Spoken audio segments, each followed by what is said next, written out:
needs the Suicide Squad when you got the Sinister Squad?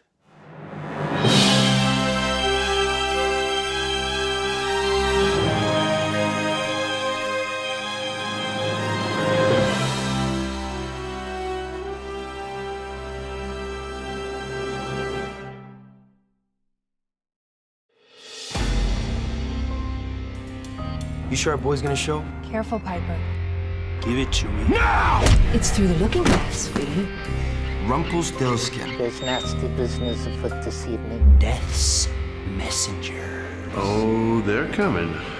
If we're to beat these messengers, we'll need some monsters of our own.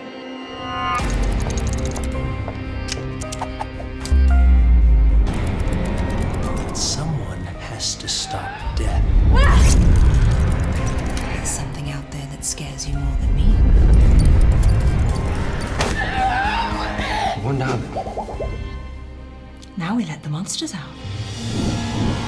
Goes by Bluebeard. Has a set of blades that make him stronger every time he kills someone. The big bad wolf. Her name's Carapace. Cannibal witch. Gelda, Queen of Hearts. Unhinged, unpredictable, and something of a secret weapon. Attention, Death's messengers. We're not afraid of you. Leave my facility or you won't like what happens next. Death and decay spreading like a cancer. That is all.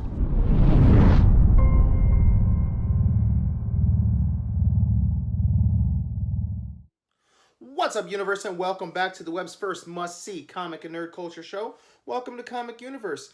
Guys, I'm your host, as always, C-Dubs, riding solo on this video review. And just like the title says, Sinister Squad. Now, this movie is absolutely gutter trash. I'm not going to even beat around the bush about it. This is one of those Asylum films that, you know, that make bootleg rip-offs of actual movies, you know, like Atlantic Rim for Pacific Rim and Sinister Squad for Suicide Squad. But the only real reason why I watch this particular one is sometimes, I like to torture myself, apparently. I sometimes do find that I like some really bad movies, if you will. But the concept of this one was kind of interesting to me. I was like, oh, this is an interesting take and something maybe I'd like to see done in maybe comic book form, but done better. Basically, this is a Suicide Squad-esque type team put together of fantasy fairy tale villains. Not in the realm necessarily of Disney, so kind of, you know, don't think that. But truly, this was an interesting concept. Basically, the movie, and I don't even know any of the actors in it or who even directed it, guys. It's kind of not the point, I guess. But seriously, this movie starts off with Piper, who is the Pied Piper, but we never get to see him use his pipe or anything like that, or his flute, fiddle, whatever you want to call it. Goldilocks, who is somewhat of like a badass action gun-toting secret agent, if you will. And they work for what is known as the Looking Glass. And who runs the Looking Glass, you ask? Well, none other than Alice in Wonderland. Miss Alice herself. Her and her team, also comprised of Tweedledee and Tweedledum, the Muscle. They absolutely have no brain capacity whatsoever, though. They literally just are the jailers that lock up these people, or monsters, if you will, in their cages. So basically, the plot line, which happens off camera before the movie starts, is, I guess, an Rumpelstiltskin, who is feared and reviled, like he is just one of the worst beings in this particular universe. I guess he was working alongside with Death and was basically tasked to obtain the magic mirror, basically of Snow White fame. And he shattered that mirror, and the amount of magic that was in that mirror caused their universe basically to open up like Swiss cheese, as they put it, and merge with the real world, if you will. So causing all this kind of craziness kind of to blend. Again, if done right, this still sounds like a great idea, at least for a comic book, or even a sci-fi show. But and then long story short, it turns out the Looking Glass is trying to capture Rumpelstiltskin. And Rumpelstiltskin is a very Joker-ish character. He's very slapstick. Whenever he winks his eyes or waves his hand, there's stupid cartoon noises that happen in the movie, and that's really distracting. And there's really bad jokes and terrible acting. But basically, turns out he's losing his magic, and he broke the mirror so he could basically siphon off the magic from the mirror so that he can regain his power, basically. So they capture him, and then the team is sent out to capture another couple of people. They capture Bluebeard, the pirate. He's an African-American man that doesn't resemble a pirate per se. Not the stereotypical pirate, if you will. No wooden legs, no hooks, no eye patches.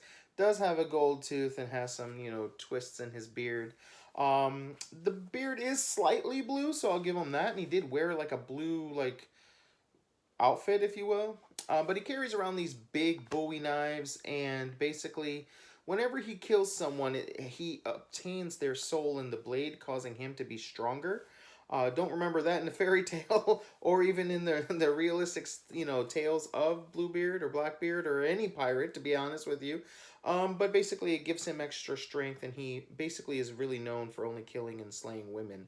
So he's kind of more along the lines of maybe Jack the Ripper, if you ask me. But he was kind of cool. He was all right for the bad acting that we got from him. I mean, interesting power, I guess. There was a cannibal witch that they were hunting. I was hoping that they would explain this witch to actually be like the witch from Hansel and Gretel. With the gingerbread house, but it wasn't, and she just had serrated razor blade teeth, and she was obsessed with death, and she wanted to basically be with death in a sexual way. So she was just kind of doing his bidding, if you will. Death has his followers called, I think they were called the Shadow of Death, and they're basically storming the Looking Glass looking for Rumpelstiltskin. Another character that was already caught off camera prior to the movie starting was the Big Bad Wolf. He was kind of just basically this tortured, demented, anger-filled rage monster, super strong. Some of the prosthetics of his hands looked okay, but the teeth looked horrible. Basically, he was your Big Bad Wolf. He was good, though. It turned out he had a good soul. He was just misunderstood and had anger issues, and he ended up kind of falling in love and being with Goldilocks, if you will. Also in the film, we do see the Queen of Hearts, who's absolutely in love with Rumpelstiltskin. I guess they used to be together an item back in the day prior to her marrying the King of Hearts, and the King of Hearts was just such a moron and boring that she killed him. The Queen of Hearts' ability is she can possess and cause any man to do her bidding, basically. There's a scene where she tells one of the guards, or one of the Death's men, to kind of do as I'm doing, and he puts his gun to her head, and she goes boom, and he blows his own head off. And the reason why she's so infatuated with I almost said Loki, with Rumpelstiltskin, is Rumpelstiltskin is the only man her powers don't affect, so that intrigues her. And vice versa, the only person he was never able to control with his tongue, because his ability is basically he can talk you into doing anything and making a deal and striking a deal with you. But obviously he's losing his magic, so that ability isn't working too well. But no one seems to truly know that for sure, except for Alice. She kind of figured it out. So basically, she gets these watches that they put on, and this is the bomb that will blow up if they do anything that they're not supposed to do or try to hinder anybody in any way. And, this movie has some shenanigans that goes down. The prison is really bad. You can clearly see it's like a sound stage. The prisons are like in the middle of the room, not attached to any walls, and it's more like cages. But of course, with the cannibal witch wanting to be with death so much, she kills the Tweedles, if you will, the Tweedledee, Tweedledum, and it's just wreaking havoc. And Death's men just kind of overpower the Looking Glass, and then basically it turns like a bunch of double crossing. You know, Rumpelstiltskin makes a deal with Alice, makes a deal with Death, and the final deal that was actually struck was with Death. He says, you know, you just want to be in charge of something. You want to be the man. You want to have complete dominion over everybody. He goes, well, I'm tired of ruling the underworld, which in this universe, Death rules the underworld, not Satan or anything to that nature. And he's like, I just want to get out into this real world and do my thing. He says, and I just need a vessel strong enough to hold my ability, my power.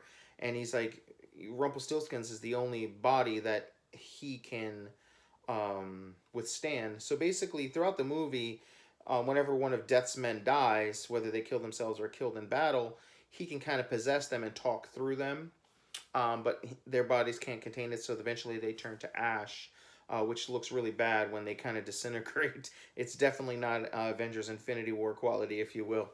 But so he needs Rumpelstiltskin's body. So he works out a deal with Rumpelstiltskin that he'll get his body, and then he can rule over the domain of the underworld.